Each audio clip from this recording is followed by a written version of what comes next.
ایک دوسرے کو عزت دو، برداشت کرو۔ میرے نبی نے فرمایا بہترین مسلمان وہ ہے جو بیوی سے اچھا سلوک کرتا ہو، اور بیوی سے فرمایا میری شریعت میں سجدہ ہوتا تو بیوی سے کہتا خامند کو سجدہ کر۔ بہترین صدقہ اولاد کی تربیت ہے۔ پورا گھر میرے نبی نے نقشہ، ہر ایک کی قیمت بتائی۔ ماں تیرے قدموں تلے جنت، کہ کاش میری ماں زندہ ہوتی، تم دیکھتے میں کیا کرتا، میں عشاء کی نماز کے مصلی پر ہوتا، میں سورۃ فاتحہ پڑھ رہا تھا، ادھر سے آواز آتی میری ماں کی محمد، تو میں نماز توڑ کے کہتا لبیک اماں جان۔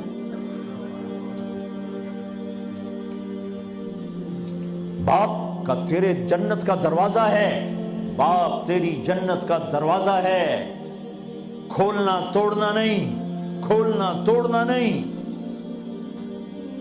توڑ دیا تو جنت میں نہ جا سکو گے۔ سب سے بہترین مسلمان جو بیوی سے اچھا سلوک کرے، سب سے بہترین عورت جو اپنے خامند کی منشا کو دیکھے۔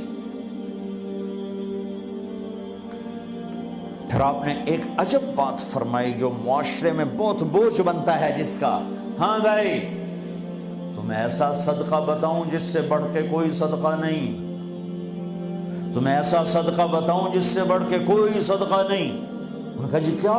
کہا الابنۃ المردودہ، جس کی بیٹی کو طلاق ہو گئی یا بیوہ ہو گئی اور گھر واپس آ گئی ماں باپ کے، یا ماں باپ نہیں ہے تو بھائی ہیں، وہ ایک بوجھ بنتی ہے ماں باپ پر بھی، اور بھائی تو ویسے ہی باغی ہو جاتے ہیں۔ میرے نبی نے فرمایا اس بچی پہ خرچ کرنا کائنات کا سب سے افضل صدقہ ہے۔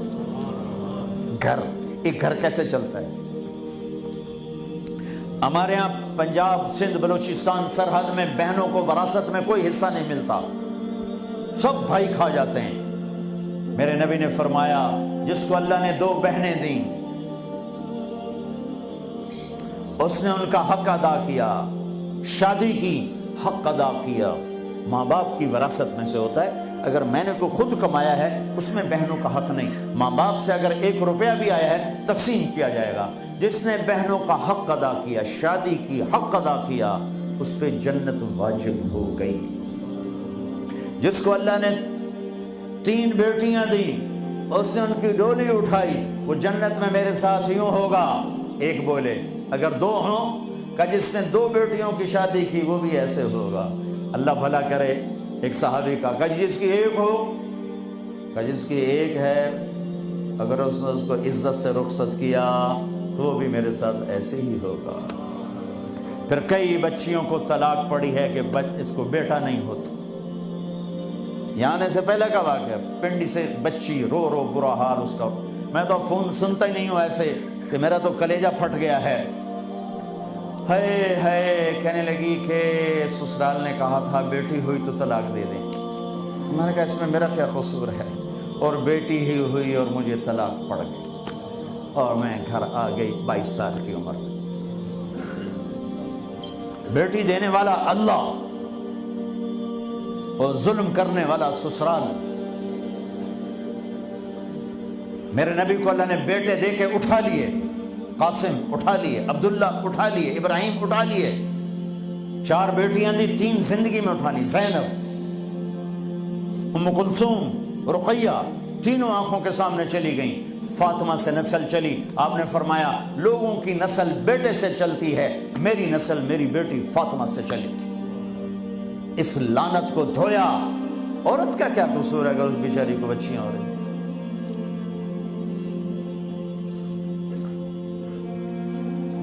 جس نے اپنی بہنوں کو حق ادا کیا، جس نے بیٹیوں کو ڈولے میں بٹھایا، ان کا حق ادا کیا، کہ جنت میں یوں ہو جائے گا۔ بہنوں کو دینا اتنا ضروری ہے، حرام ہو جاتی ہے روٹی۔ میں نے مولانا جمشید صاحب میرے استاد ہیں، میں نے ان سے تفسیر پڑھی۔ میں ایک دن شہد کی بوتل لے کر گیا، پرانی بات ہے 76-77۔ میں نے کہا حضرت یہ ہدیہ ہے۔ فرمایا کہاں سے لائے ہو؟ کہ میرے اپنے باپ کا ہے۔ فرمایا تیرے باپ نے اپنی بہنوں کو، تیرے باپ نے اپنی بہن یعنی میری پھوپھیوں کو، تیرے باپ نے اپنی بہنوں کو زمین میں سے حصہ دیا تھا؟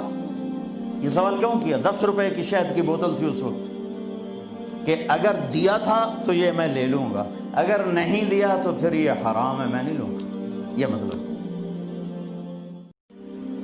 ایک دوسرے کو